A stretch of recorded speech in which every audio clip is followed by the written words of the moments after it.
Dear students, welcome to UGC EPG Pathshala on Human Rights and Duties.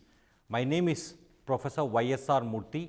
I am the Executive Director of the Center for Human Rights Studies, OP Jindal Global University. In the unit on national mechanisms for protection and enforcement of human rights, we take up today a critical evaluation of the National Human Rights Commission. In the earlier modules, we saw the Paris Principles, we also saw the Protection of Human Rights Act, and we have examined the structure, composition, powers of the National Human Rights Commission, and we also reviewed the activities of the Commission. Now, in this module, we are going to look at the achievements of the Commission as well as the lacuna of the Commission. It will be a kind of an assessment as to whether the Commission has fulfilled its role or not. When we evaluate a body like this, we really need to see what functions have been entrusted to the Commission. For instance, Section 12 of the Protection of Human Rights Act enumerates a list of items for which the Commission shall be responsible for, and we need to critically assess what the Commission has done under each of these objectives and what have been its achievements over the past 23 years or so, and where has it not really performed, and then take a balanced view as to whether it has really proved and whether it has really met public expectations. At the end of this module, all students will have an understanding of the challenges and limitations of the National Human Rights Commission in terms of its statutes and operations, and this module also seeks to provide the students with information relating to some of the achievements of the Commission over the years since its inception, and the students will also understand how far the NHRC complies with the Paris Principles and other guidelines. For as you all know, the Commission was established in the year 1993 under the Protection of Human Rights Act for better protection of these rights, and the Commission could not present itself as a panacea or a cure for all the human rights violations. And in fact, today some non-governmental organizations dub it as a toothless tiger, and it has been suffering from several weaknesses since its inception, and we will of course see in great detail what these infirmities are. Having said that, the Commission also has a number of achievements to its credits, and if it has to really establish itself, it needs to handle these challenges. First, let us take up what achievements have been done by the Commission. Let us first take up complaints handling. In the first year of the Commission, it received only 496 complaints, and these have been increasing by leaps and bounds, and of late it has been receiving over a lakh of complaints every year, and the Commission has taken a number of measures to effectively handle this huge deluge of complaints through proper computerization, issue of practice direction, fast tracking of urgent or serious complaints, or appointment of special rapporteurs and special representatives, and Commission also resorted to specialized training, law reform. Now, as far as the law reform is concerned, the Commission since its inception has reviewed over 35 acts, drafts, bills, etc. These relate to terrorism. For instance, it has reviewed TADA, Prevention of Terrorism Act, etc. It has reviewed legislations relating to child rights, Armed Forces Special Powers Act, Criminal Procedure Code, Indian Penal Code, Police Act, the Prisons Act, and it has also reviewed the Protection of Human Rights Act itself, and it has made from time to time very important recommendations for law reform, and some of these reforms have led to some positive action. And when you take up review of international conventions, the Commission persuaded the government to sign the Torture Convention, two optional protocols to the Children's Convention.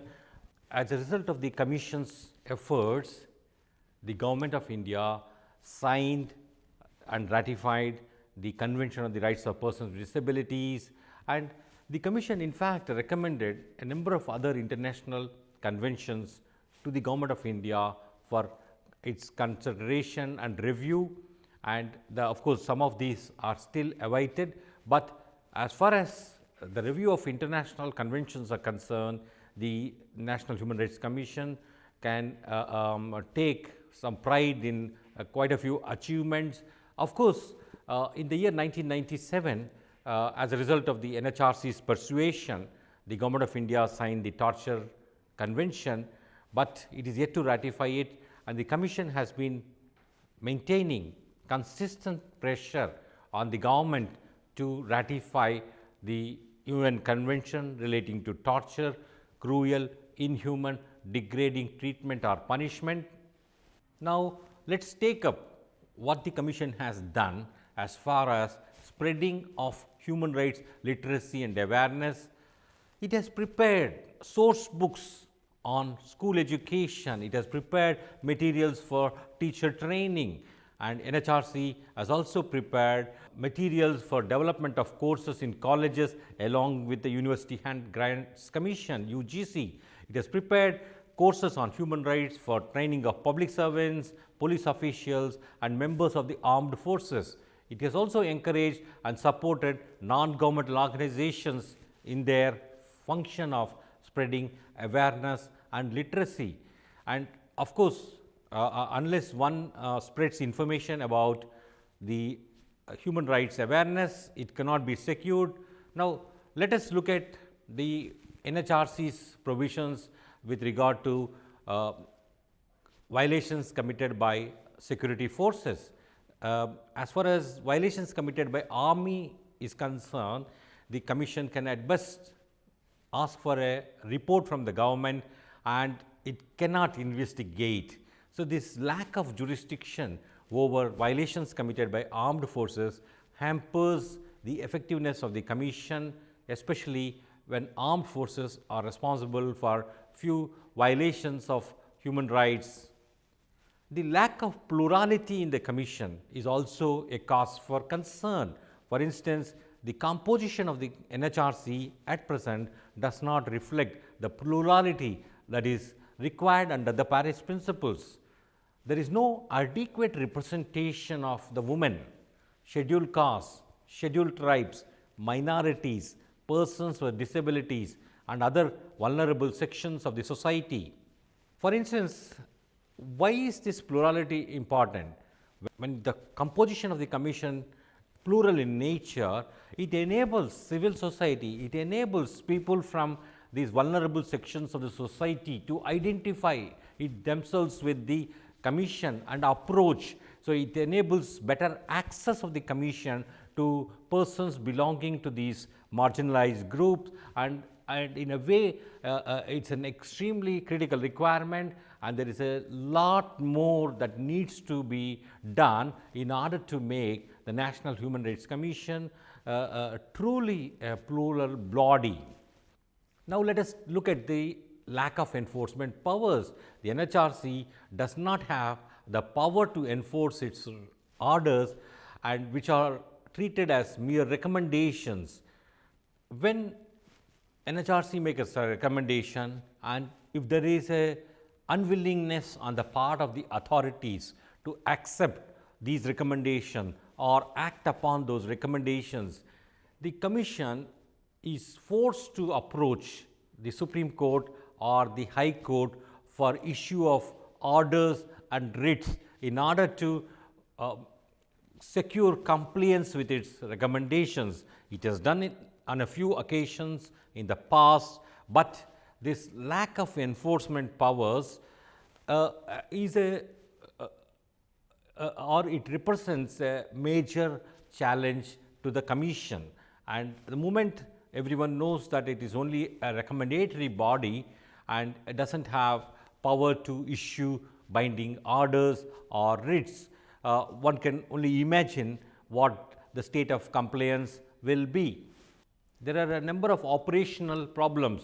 Insofar as redressal of individual complaints is concerned, a lot of Commission's time goes into taking up these individual complaints. There is a need to shift from complaints led approach to a policy led approach. One needs to focus on root reform, branch reform. One needs to look at law and policy reform rather than be obsessed with individual complaints of human rights violations. For instance, you take its NHRC's role with regard to intervention in the court proceedings involving serious human rights issues. The Commission has not really used this power enough. It could have done more, but there seems to be a self-imposed restraint on the Commission in this matter. And there needs to be a greater coordination between the Law Research Division as well as the courts, and NHRC's recommendations extend to only giving the state recommendations. That is why it has been called quite often a toothless tiger in certain quarters, and as it cannot really secure compliance by the authorities. When you look at spreading of the human rights literacy, its efforts have been able to generate some awareness, but it has not been able to achieve the ultimate goal of sensitizing the society about human rights. Besides organizing conferences and seminars, the Commission has to put a lot more effort into publishing of posters, pamphlets in Indian languages, and making documentaries, movies, and also use mass media like radio and TV to create awareness among people across the nook and breadth of this country, and including in remote areas. When you look at relationships with the sister organizations, there again there are serious challenges. Today there are over 169 national state human rights institutions working across the country, but the coordination between these institutions is poor. And for instance, the deemed members of the National Human Rights Commission do not participate in the international training programs, and of course all of them need to work in tandem so that to avoid duplication in efforts, for a better coordination, cooperation, and so the cooperation remains an expectation. And when you look at its relationship with the state human rights commissions, NHRC could have transferred a lot of complaints to the State Human Rights Commission, and which have a primary function of complaint redressal, so that NHRC is left to address bigger policy related issues with its limited resources. Now, to sum up, if you really analyze, on the one hand there are a few achievements, on the other hand there have been many justifiable criticisms of the Commission. So, NHRC suffers from a number of weaknesses. Some of them are based in its statute. That is why it has been dubbed as a toothless tiger in certain quarters. But in the past, the Commission has proved that it can be a guardian of people's human rights. And if these difficulties either in its statute or in its powers are removed, the NHRC can again gain the credibility in the eyes of the public. On the whole, if you really examine the Commission and subject it to a critical evaluation, it is a question of a glass being half full or half empty. So, on the one hand there are a few achievements, but then the road to be traversed, the area to be covered is a vast one, and there is a lot more that needs to be done to meet the people's expectations, to meet NGOs' expectations, to meet expectations of the wide cross-section of the society regarding protection and promotion of human rights. Thank you.